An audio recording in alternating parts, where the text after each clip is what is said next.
അസ്സലാമു അലൈക്കും വറഹ്മത്തുള്ളാഹി. പ്രിയപ്പെട്ട സഹോദരന്മാരെ, ഞാൻ വളരെ പ്രധാനപ്പെട്ട ഒരു കാര്യം കാണിച്ചു തരാൻ വേണ്ടിയിട്ടാണ് ഇപ്പോൾ വീഡിയോയിൽ വരുന്നത്.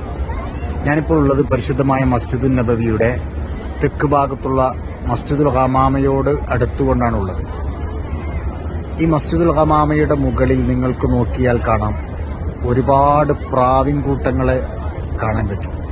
അതുപോലെ ഉയരമുള്ള എല്ലാ ബിൽഡിങ്ങിന്റെ മുകളിലും പ്രാവുകൾ വന്നിരിക്കുകയും ഒക്കെ ചെയ്യുന്നത് കാണാൻ പറ്റും.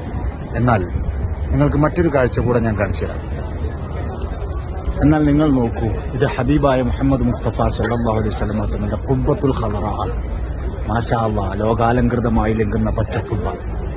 ഈ ഖുബ്ബയുടെ മുകളിൽ ഒരു പ്രാവോ ഒരു പക്ഷിയോ ഇരിക്കുന്നത് നമുക്ക് കാണാൻ കഴിയുന്നില്ല.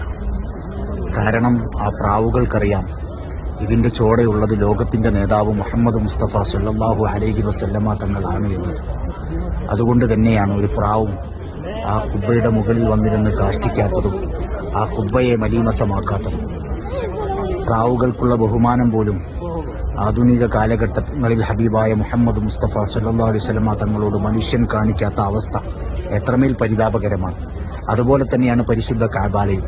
കറുപ്പ് പുതച്ച കഅബാലയത്തിന്റെ കില്ലയിൽ ഒരിക്കൽ പോലും ഒരു പ്രാവ് കാഷ്ടിച്ചതോ അല്ലെങ്കിൽ മറ്റേതെങ്കിലും പക്ഷികൾ മലീമസമാക്കിയതോ നമുക്ക് കാണാൻ കഴിഞ്ഞിട്ടില്ല.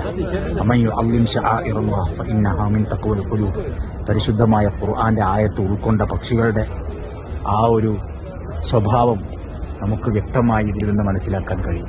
പ്രാവുകളും പക്ഷികളും പറവകളും മറ്റുള്ള എല്ലാ ജീവജാലങ്ങളും ഹബീബായ മുത്തുനബി സല്ലല്ലാഹു അലൈഹി വസല്ലം തങ്ങളെ അങ്ങേയറ്റം സ്നേഹിക്കുന്നു. അല്ലാഹു മുത്തുനബിയെ സ്നേഹിക്കുന്ന വിജയികളിൽ നമ്മളെ ഉൾപ്പെടുത്തി തരുമാറാകട്ടെ. അസ്സലാമു അലൈക്കും.